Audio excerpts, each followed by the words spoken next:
인간의 한계를 인식하고 인정하라. 언어의 한계를 인식하고 인정하라.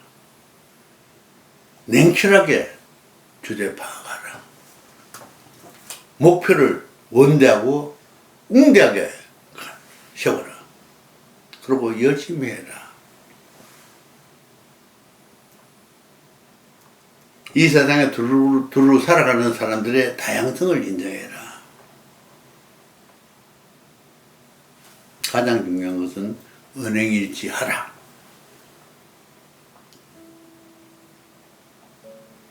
인간이 꼭 지켜야 할 명제를 지난번에 말씀드렸습니다. 육신을 소중히 하라. 많이 보고 듣고 배워. 내가 가진 지식과 경험의 틀을 벗어나라.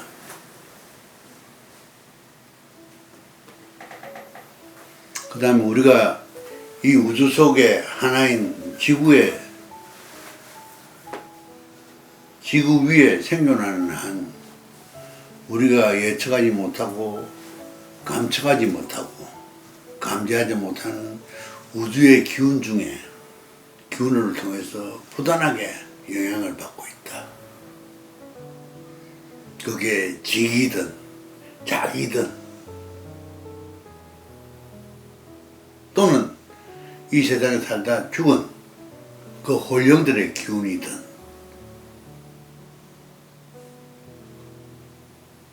그래서 영육공존을 말씀드렸습니다.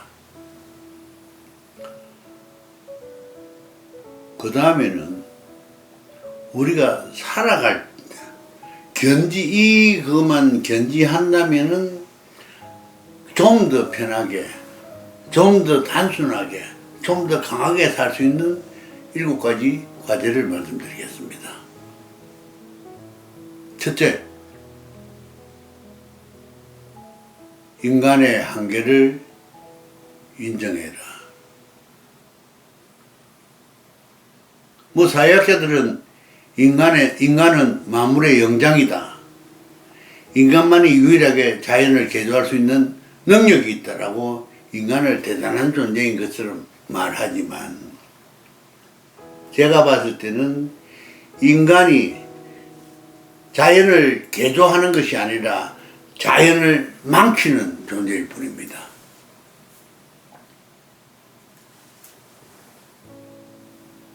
그리고 누가 인간을 만물의 영장이라 했습니까? 내가 내 스스로가 최고라고 아무리 해봐야 아무 의미 없습니다. 다른 사람들이 최고라고 인정해주고 최고라고 칭송해줄 때 최고가 되는 겁니다. 누가 인간을 만물의 영장이라고 이야기했습니까? 개가 그랬습니까? 소가 그랬습니까? 소가 없을 일입니다. 인간도 한시적으로 이 세상에 존재하고 생활해 나가는 생명체일 뿐이지 인간이 완벽한 존재는 절대 아닙니다.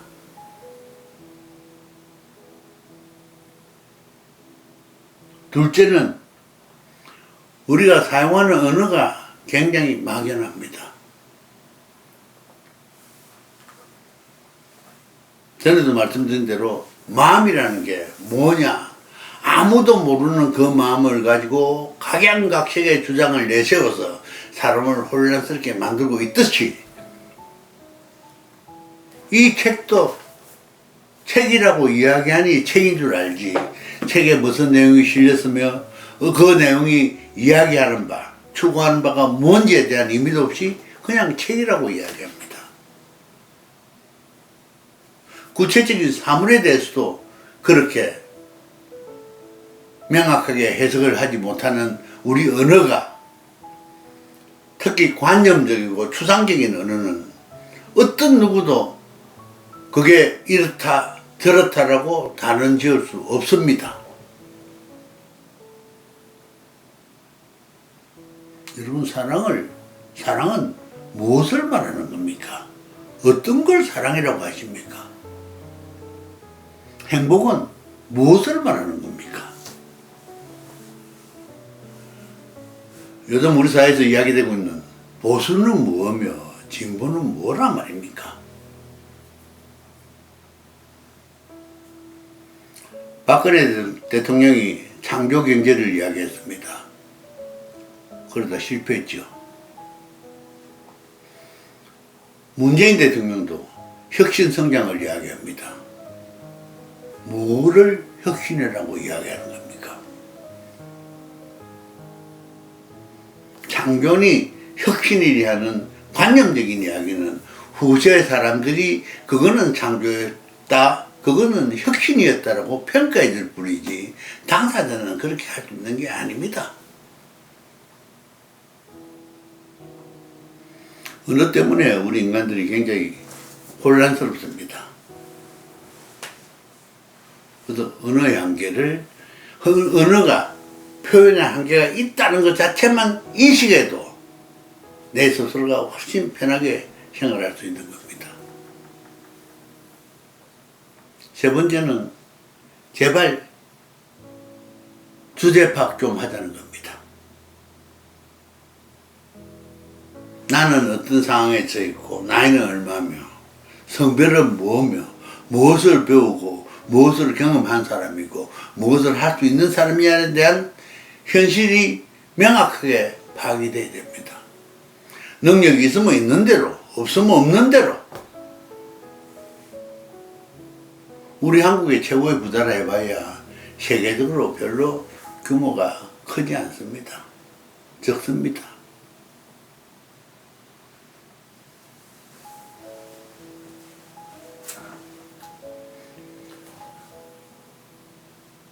나는 무엇을 알고 무엇을 하고 싶으냐? 할 수 있는 것은 뭐냐? 할 수 없는 것은 뭐냐? 하는 것조차도 완전하게 인식을 하셔야 그게 바로 내 삶의 출발점이 됩니다. 현실 인식을 정확하게 하지 않으니까 출발점 자체가 움직입니다. 흔들립니다. 그래서 멀리 가지 않아서 무너집니다.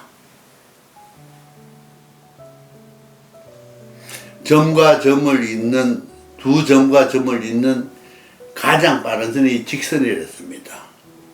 목표가, 출발점이 명확하고, 그 다음 목표가 명확하면은 나온 길은 정해졌습니다. 네 번째는 원대한 목표를 가져야 되는데 우리 원대한 목표를 가지는 사람이 없습니다. 직장생활도 내 인생을 운영하기 위한 수단으로의 직장인데 나는 버리고 직장에 매달려 버립니다. 피곤해서 잠자야 되고 집안에 무슨 일이 거기 가서 일 봐야 되고 애 도와야 되고 어른 돌봐야 되고 그런 식의 핑계 대서 어떻게 살아가겠습니까?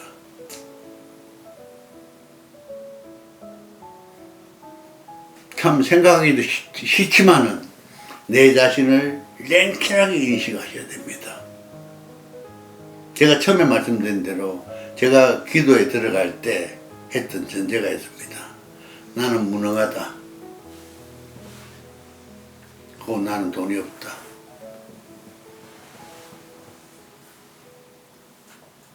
나에게 그 출발점을 명확하게 하지 않았다면 절대 지금 이런 지혜를 얻지 못했을 겁니다.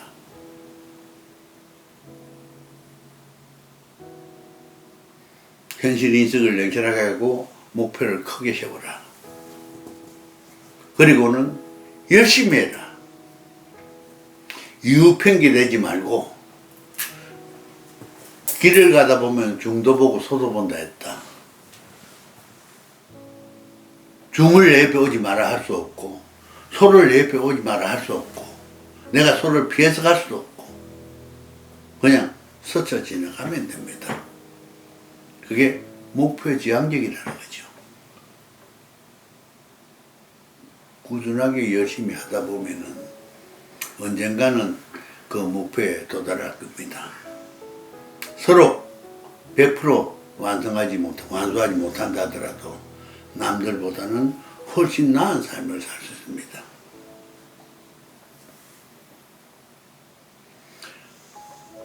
그러고 이 세상에 똑같이 닮은 사람이 없습니다.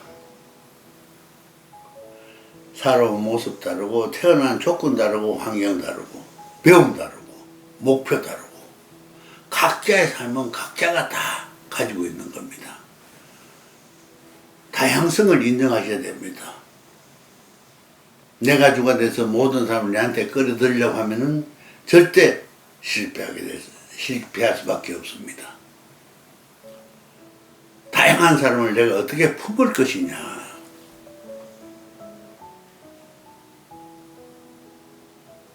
내가 만약에 함량이 돼서 품기만 한다면은 어떤 사람도 내한테 도움이 되는 사람이 될 수 있습니다.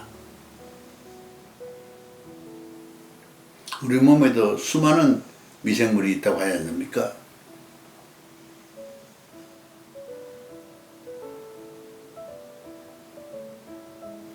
내가 만약에 내 몸에 든 박테리아가, 내 몸에 든 바이러스가, 내 몸에 든 기생충이, 내 몸에 든 어떤 존재들을 따지고 본들 내 삶에는 아무 관계 없습니다. 그래서 그 사람은 그 사람들의 역할이 있고 나는 내대로 역할이 있고 저 사람은 저 사람대로 역할이 있다는 걸 인정하고 내가 성공하기 위해서는 품어야 됩니다. 마지막으로 한마디 드리겠습니다.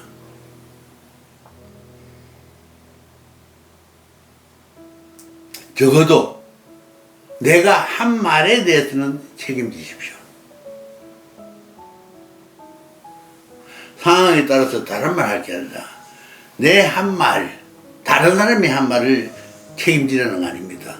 내가 내 입으로 내뱉은 그 말에는 책임지라는 겁니다. 다른 말로 표현하면 은행일치하라는 겁니다. 근데 여러분들 보시다시피 은행일치하면서 사는 사람들 별로 없습니다. 때로는 은행일치하는 사람도 자기 고집, 내주장이 강해서 다른 사람들하고 갈등을 일으키는 경우가 많습니다.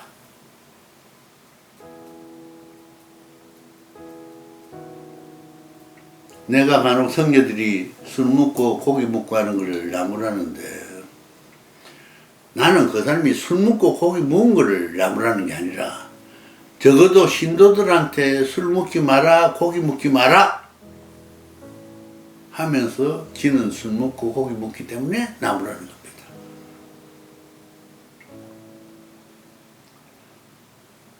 목사들이나 부들이 이웃을 사랑을 하면서 사랑하지 않기 때문에 내 식구들만 감싸고 있기 때문에 나무라는 겁니다.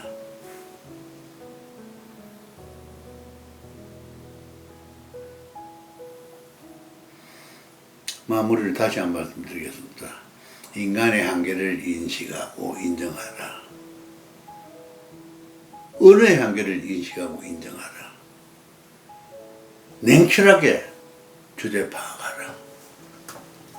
목표를 원대하고 웅대하게 세워라. 그리고 열심히 해라. 이 세상에 두루 살아가는 사람들의 다양성을 인정해라. 가장 중요한 것은 은행일치하라.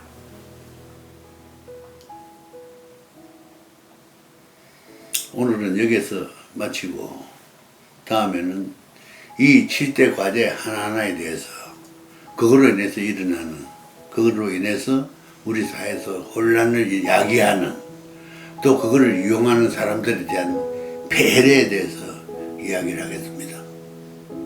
다음에 또 뵙겠습니다. 감사합니다. 그죠?